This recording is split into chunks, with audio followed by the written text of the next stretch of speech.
पुरुष माने कही जाइथिबा किछि गुरुत्वपूर्ण टिप्स। नंबर 1, जदि 5 पत्र विशिष्ट बेलपत्र पाती तेबे ताकू शिवलिंगरे अर्पण करी कौनसी एक खाता किंबा बही भितरे डेम्फ न भांगी रखंतु। देखिबे अनेक शुभफल प्राप्त हेबो।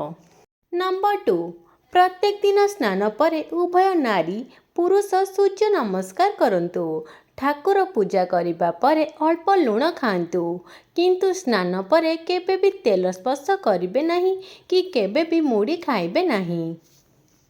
नंबर 3, घर पोछा लगेबा समय रे पानी रे अल्प लुण पकेई पोछा लगेबा द्वारा घरर शुभत्व बुद्धि होइथाए। नंबर 4, शुक्रवार दिन गोटे पद्म फूल आनी घरे पैसा रखुथिबा स्थान रे रखिबा उचित। एहा द्वारा आर्थिक स्थिति रे सुधार आसीथाए। एही काम केवल शुक्रवार दिन ही करिबे। नंबर 5, सुना अलंकार को सफा करिबा पाई गरम पानी रे अल्प वाशिंग पाउडर अल्प हलदी पकेई फुटांतु। एथिरे अलंकार पकेई 30 मिनिट परे भल पानी रे धोई देले सुना अलंकार एकदम चकचक होइथाए। नंबर 6, स्वामी एवं स्त्री एकत्र भोजन करिबा समय रे स्वामीर बाम पटरे स्त्री बसी भोजन करिबा उचित एवं शयन कला बेले स्वामीर बाम पटरे स्त्री शोइबे। कारण शिव शंकर होइथिले अर्धनारीश्वर, तेणु शिव शंकरंकर बाम अंग पटे शोइले शुभ होइथाए। नंबर 7, ओठ कला रंग पड़िथिले ओठरे प्रतिदिन बीट्र रस लगांतु। एमिति करिबा द्वारा धीरे धीरे ओठ गोलापी रंग देखा जाइथाए। नहेले आपण माने चाहिए बीट्र रस भी सेवन करि परिबे। एहा आम शरीर पई बहुत लाभदायक होइथाए। नंबर 8, दिन रे मुहरे किछि भी लगांतु नहीं, किंतु राति रे सोइबा पूर्वरु निहाती मुह को सफा करी सोइबा उचित। एमिति कले सकाळ को मुहरे चमक आसीथाए, ता सहित सफा रंग देखा जाइथाए। जदि सकाळ को लेंबू पानी रे मुह धोइबे तेबे मुह पूरा सफा और कोमल देखा जाइथाए। नंबर 9, जदि आपणकर दांत हलदिया होइथाए तेबे आपण आंब पत्र को दांत रे चबांतु एवं ता सहित दांत रे घसंतु। एथिरे दांतर हलदियापण दूर होई जाए। गोटे सप्ताह भितर आपण माने एहार रिजल्ट पाई परिबे। नंबर 10, रोषेई करिबा समय रे हाथ जदि पोड़ी जाई जलापोड़ा हुए तेबे आलू रस को पोड़ी जाइथिबा स्थान रे लगेइले जलापोड़ारू तुरंत आराम मिलिथाए। नंबर 17, सजना शाग नियमित भावरे सेवन कले दृष्टिशक्ति बढ़िथाए, रोग प्रतिरोधक क्षमता बढ़िथाए एवं मधुमेह रोग को नियंत्रण रे रखिथाए। तेणु आपण माने प्रतिदिन सजना शाग खाआंतु। नंबर 18, सप्ताह को 2 थर चुटी रे घर नड़िया तेल मसाज करंतु। एमिति करिबा द्वारा मस्तिष्क रे रक्त संचालन ठीक भावरे होइथाए एवं चुटी बढ़िबारे सहयोग करिथाए। चुटी पूरा कोमल और नरम रहिथाए। मने रखिबे घरर नड़िया तेल ही यूज करिबे। नंबर 19, राति रे सोइबा पूर्वरु मुह को भल भावरे सफा करी आलूर रस चेहरा रे लगेई कि सुंतु। एहा द्वारा चेहरार कला दाग बहुत जल्दी दूर होई जिवो। नंबर 20, शनि दशा कि शनि 7.5 पड़िथिले शनिवार दिन रे झाड़ू किनिबा अशुभ होइथाए। घरर सदस्य बा अतिथि घरु बाहर को जिबा परे सांगे सांगे घर झाड़ू करिबा घर पई मंगल नुहे एवं झाड़ू रे पशु पक्षी कि मनुष्य मानकु बाड़ेबा उचित नुह। एहा द्वारा घरे निराशा दारिद्रता देखा देइथाए। एई कथा को आपण माने मने रखिबे। भिडियोटीर आग को जीवा पूर्व आपण माने ओडिशार केउ ग्रामरु आम भिडियो देखुचंती कमेंट माध्यम रे निहाती जणैबे। नंबर 21, जदि गोड़ अधिक जोर रे घोड़ा बिंधा हेउथाए तेबे हल्का उषुम पानी रे गोड़ को 30 मिनिट पर्यंत बुड़ेकी रखंतु। एहा द्वारा एही समस्या शीघ्र मुक्ति मिलिथाए एवं बहुत आराम लागिथाए। नंबर 22 रविवार दिन बेलगछ पूजा करी पदीक्षण करने द्वारा मंगल होता है। एहीपरि 7टी रविवार करने द्वारा मनस्कामना पूर्ण होता है।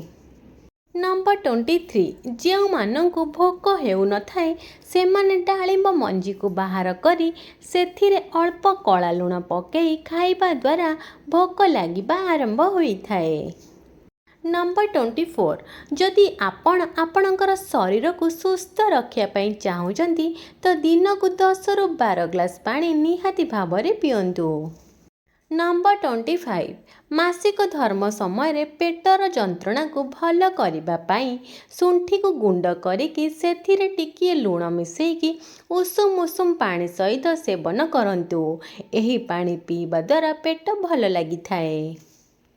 नंबर 26 जदि सबुबले आपण को सर्पर भय लगी रही तेबे बेकुनियार चेर आणिकी घरे रखंतु। एमिति करने द्वारा सर्प घर भितर पशिपारी न थाए। नंबर 27 प्रतिदिन सकाळ उठी मुंड कुंडेइबा द्वारा केश मूल मजबूत होता है एवं जदि आपण काठ पानिया मुंड कुंडाती तेबे केश कम झड़ी थाए। नंबर 28 अध कपाली मुंड बिंधा हेउथिले जो पट फाड़ बिंधा हेउथिबो सेई पट नाकरे 2 ରୁ 3 बुंदा सोरिष तेल नहीं जोर रे सुंघंतु। नंबर 29 कला जीरा थंडा भल करिबारे साहाय्य करिथाए। सेथिपाई नाली चा बनेबा समय सेथिरे टिकिए कला जीरा पकेकी फुटेकी पियंतु। देखिबे बहुत जल्दी थंडा छाड़ी जिवो। आपण माने कमेंट बॉक्स रे जय माँ लक्ष्मी लिखि दियंतु। माँ लक्ष्मी आपणकर सबु दुख को बहुत जल्दी दूर करिदेबे। नंबर 30 जवान और सुस्थ रहिया पई प्रतिदिन सकाळु सागुर सेवन करंतु। यह आपण को अधिक दिन जाए जवान रखिबारे साहाय्य करिथाए। नंबर 31 चुटी अधिक उपड़ी जाउथिले अंडार धला अंश को चुटी रे सप्ताह को 3 थर लगांतु किंतु केसर लगेबे नहीं। यह कले बहुत जल्दी चुटी उपड़ीबा कम होई जिवो। नंबर 32 स्त्री लोक माने शनिदेव एवं हनुमान को केबे भी स्पर्श करंतु नहीं। यह द्वारा घरे बहुत असुविधा आसी पारे। नंबर 33 लिंब पत्र को सुखेकी ताको गुंड करिकी नड़िया कता जलई सेथिरे पकेकी धुआं करने द्वारा गृह को मशा माछी आदि किछि भी आसीबे नहीं। नंबर 34 जदि आपण मोटापा को लेकिन चिंतारे अछंती एवं ओजन कम करिया पई चाहूचंती ताहाले आपण अदा रस और लेंबू रस समान मात्रा रे मिसेकी पीले मोटापा शीघ्र कम हो जाए। नंबर 35 निदरू उठी सारिया परे जदि आपण को थका अनुभव हेउथाए तेबे आपण जानी रखंतु जे आपणक शरीर रे पानी रो अभाव थाई पारे। सेथिपाई निदरू उठिबा परे निहाती भाबरे पानी पियंतु। नंबर 36 आपण नियमित रूप से पालंग शाग सेवन करंतु। यह द्वारा शरीर रे केबे भी रक्तर कमी रही न थाए। आपण पालंग पनीर पालंग परोटा पालंग भजा एवं तरकारी आदि करिकी सेवन करंतु। नहले आपण माने पालंग और बीट रो जूस करिकी पी परिबे। यह आम देह पई बहुत भल होई थाए। नंबर 37 जदि आपण को अधिक निद आसुथाए तेबे आपण गाई क्षीर रे छोट गुजराती किंबा अलैच पकेकी पियंतु। नंबर 38 खाद्य सेवन करि सारिबा परे आपण निहाती भाबरे टिकिए गुड़ किंबा टिकिए पान मधुरी सेवन करंतु। एथिरे पाचन क्रिया ठीक भाबरे होई थाए। नंबर 39 जदि चुट्टी लंबा करने चाहूँगी तेबे नड़िया तेल रे अँला पाउडर मिसई ताको टिके उषुम करी चुट्टी मूल रे मसाज कले चुट्टी पड़ी थाए एवं लंबा होता है। नंबर 40 पानी को नियमित रूप से फुटेकी पियंतु। आपण प्रतिदिन 3 ରୁ 4 लिटर पानी निहाती भावरे पियंतु। यह द्वारा शरीर हाइड्रेट रही थाए एवं चेहरा रे मध्य चमक आसी थाए।